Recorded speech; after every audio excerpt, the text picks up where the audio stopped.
السلام عليكم ورحمة الله وبركاته. الكلام اتكلمت فيه كثير، المكالمات عندي كثير وفيديوهات اتكلمت فيها كثيرة جدا وارشدت كثير واتكلمت كثير انه خلوا بالكم من الابتزازات ومن بناتكم ومن نفسكم ومن بيتك. اتكلمت كثير في فيديوهات سابقة على اليوتيوب وعلى الانستغرام وحتى على تويتر وعلى السناب شات، اتكلمت كثير بما فيه الكفاية، لكن اعتقد الناس ما بتتعظ ولا بتتعظ من كل الامور اللي بتحصل لها. يعني مش كفاية سرقة تلفونك وسرقة حساباتك وسرقة ايميلاتك وسرقة انستغرام وسنابك وصفحتك على الفيسبوك وصورك الخاصة وصور أولادك. اتكلمت في هذه الأمور كلها، وكله ده ما فيش حد أبدا بيقول كفاية اللي أنا شفته وكفاية اللي أنا بصيته وكفاية الناس اللي بتبتز وكفاية اللي أنا شفته قدام عيني. فيه فجأة بيبتدي الحوار لكابوس، والكوابيس عندنا صارت كثيرة في الأيام دي من خلال مواقع التواصل الاجتماعي اللي هو الشبكة العنكبوتية وهو الإنترنت. طبعا كلنا نعرف ما هو الإنترنت. طبعا عملت لك صفحة على جروب، او عملت لك صفحه على الفيسبوك او على السناب شات او على الانستغرام او على تويتر او على اي موقع تواصل اجتماعي. معلش النهارده الكلام هيكون قاسي شويه، وصفحتي اليوم وكلامي اليوم هيكون للجميع وليس واحد محدد. ارجوكم بس انشروا الفيديو على قدر ما تستطيعوا، لانه الكلام اللي جاي خطير جدا، ورايح اتكلم بكل شفافيه وكل وضوح. الظاهر كل ما فيش حد ابدا بيسمع الكلام. طيب انا هقول لكم، لما انا اعتبرتكم كاخواتي وانتوا اهلي، واعتبرتكم اني برشدكم وبدعي لكم وبقول لكم انتبهوا من مواقع التواصل الاجتماعي. انت طبعا عندك موقع تواصل اجتماعي، عندك اكثر من حساب. ابتدي الاول بالحريم الكبيره اللي هي متزوجه. طبعا انت عندك فيسبوك او عندك انستغرام او عندك تويتر او عندك اي صفحه انت عاملاها جروب. انت ما عندكيش صفحه خالص، انت عامله جروب على مواقع التواصل الاجتماعي، الا وهي على الواتساب. طبعا في تعارف، تعرفنا على بعض، تعرفت شبك معك واحد او واحده بدون ما نعرف، او ممكن تكون واحده تعرفك. ارسلي لي صورتك، رسلت لها صوره. وهو الكلام اللي انا هتكلم فيه هو الابتزاز، هو الابتزاز وخراب البيوت اللي احنا يوميا يدخل لنا بلاوي من 50 ل 100 حاله ابتزاز، وما قادرينش الصراحه جدا. اللي فيه برسلوا لمواقع، اللي برسلوا للجرائم الالكترونيه علشان ياخذوا فيه حلول، واللي انا بعمله يعني صراحه كترت جدا وزادت عن حدها. فهذا يعني اليوم هتكون الحلقه من الاخر.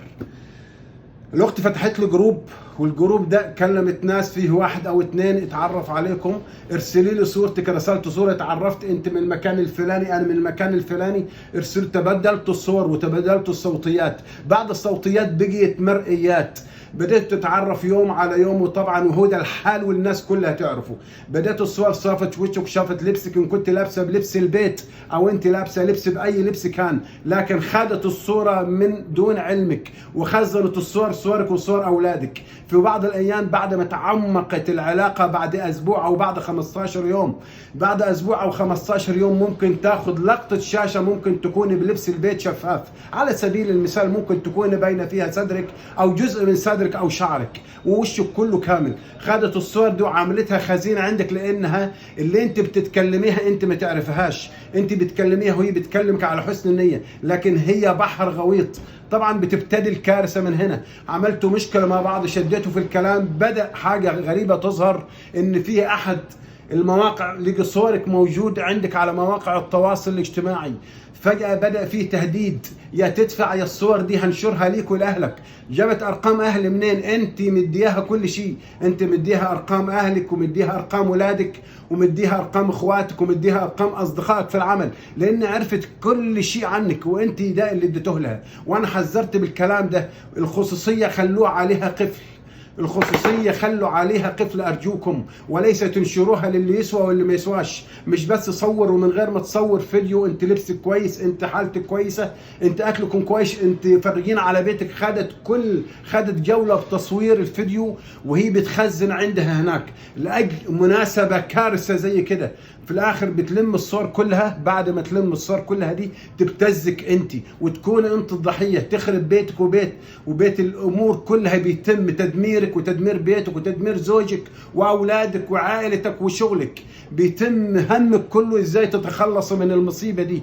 تتخلصي انت لو دفعتي لها فلوس راح هتدفع ثاني مرة، لان ده مبتز، كل ما تديه عايز ثاني مرة. فأرجوكم احرصوا على صوركم الخاصة، احرصوا على صوركم الخاصة وعلى اموركم الخاصه. الموضوع زاد عن حده، تتوقع باليوم يدخل لي من 50 ل 70 حاله، يعني شيء رهيب شيء رهيب شيء رهيب ما يتصدق. بالنوم بالليل وانا نايم يجيني 10 20 حاله، وبوقت العمل اللي هو بالنهار يجيني 50 حاله ل 40 حاله. ايه الابتزازات دي؟ كله منك انت. أرجوك يا صاحب البيت، شوف عيالك وشوف أهلك، انتبهي. أختي الكريمة، أختي الفاضلة، انتبهي لأولادك. لا تثقي بالآخرين، لا تثقي بالآخرين، لا ترسل صورك، لا ترسل صورك، لا ترسل حاجتك الشخصية، لا تصوري منزلك وترسليه. كل ده هيكون خطير عليكي، كل ده هيكون ضدك، لأنك بتبتزي. ما فيش حاجة اسمها أنت ما خدش غير صورك دي رايح يبيعها في المواقع الإنترنت ويبيعها في مواقع التواصل الاجتماعي بمبالغ مالية، والحاجات دي راح ينشرها لك ويركب عليها صور ويبتزك. فأرجوكم خلوا بالكم. هدخل في الفئة الثانية وهي فئة الأطفال. فئة الأطفال اللي هي من 8 سنين ل 15 سنة. أرجوكم هم فرحانين بالصور بتاعتهم، هم فرحانين بالتلفون، وفرحانين بيصوروا ويحطوا صورهم على الفيسبوك وعلى الماسنجر وعلى الياهو وعلى الهوت ميل وعلى الانستغرام وعلى تويتر وعلى سناب شات وعلى جميع مواقع التواصل الاجتماعي. أرجوك امسك تلفون بنتك وخلي بالك من الصور بتاعتها.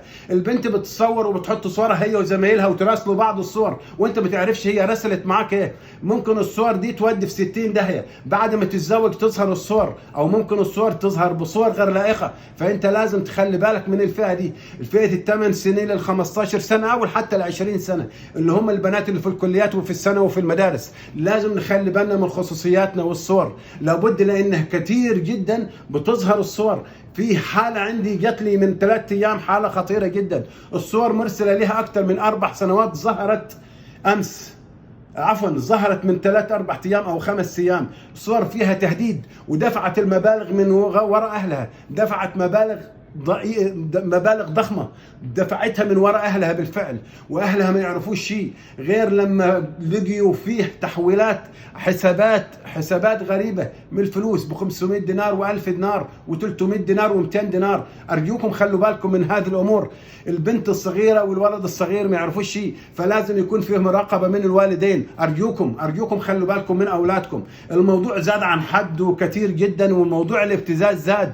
فيه أمور غريبة جدا بتظهر وانت ما تعرفهاش، بسبب صورة انت نشرتها، بسبب صورة انت حطها، بسبب انت عاملة اي شيء، بسبب وريني، كفرجني، ارسلي لي، انا عايز اشوفك، ابوك جاب لك فستان العيد، ايه السهرة اللي انت هتسهريها، انت رايحة تتفسح، انا عايز اشوفك. وانت مثلا ممكن تكوني لابسة شيء يخصك انت محدش، لكن انت لما ترسل الصورة دي بتكون ضدك. ارجوكم خلوا بالكم من الامور الابتزاز. معلوماتك الشخصية، تلفوناتك وارقام تلفوناتك وارقام العائلة بتاعتك، ليه تديها للغير؟ ليه تديها لانسان غير موثوق؟ لازم تخلوا بالكم من الامور دي. الصراحة انا الفيديو ده صراحة هو ده اليوم انا قلت لازم اقول كل شيء فيه. خلوا بالكم من حساباتكم البنكية، وخلوا بالكم من ارقام هواتفكم، وخلوا بالكم من مواقع التواصل بتاعتكم، ولازم يكون الواحد حذر على قدر ما يستطيع، لان الامور زادت عن حدها كثير جدا، والابتزازات زادت. انا كل يوم انزل يوميا عندي بالقناه، انزل على قدر ما استطيع من ارشادات، وادعم الناس اللي هي ما تعرفش، واتكلم يعني دايما ارشد واقول دعم واقول كل شيء واتكلم علشان الناس تخلي بالها من هذه الامور. وبرضه للناس كاننا ما بنقولش شيء. كمان الناس اللي بيجي لها روابط على المواقع التواصل الاجتماعي، او اللي بيجي لها روابط على الايميل، زي ما انا اتكلمت، بناتكم الصغيره دي ما تعرفش، فلازم انتوا تحذروا اولادكم وتخلوا بالكم من جيرانكم اللي ما يعرفش يقولوا له. فخلوا بالكم من هذا الامر. الموضوع بقى خطير جدا، وفيه ابتزاز جدا، وفيه صراحه جدا بقي شيء لا يطاق. فعلا وضع يعني الناس قاعده تبتز، والاطفال قاعده تبتز، والصغار قاعدين يبتز. طب تروح فين من اهلها تقول لزوجها؟ بتحصل طلقات وبيحصل مصايب بسبب الابتزاز، لانه بياخذوا الصور وبياخذوا الفيديوهات بيرسلها لزوجها. لا يا تدفع يعني هو بيقول لها يا تدفع، انا راح ارسل صورك وحاجتك راح ارسلها لزوجك. هي تخاف بترسل فلوس، لان انت اللي اديتيها الصوره، وانت اللي اديتيها الصور، وصورتي بيتك وصورتي حالك وصورتي اولادك وصورتي نفسك واديتيها الصور. فده بيجي سلاح ضدك. ارجوك خلي بالك من هذه الامور. ارجوكم خلوا بالكم واحذروا.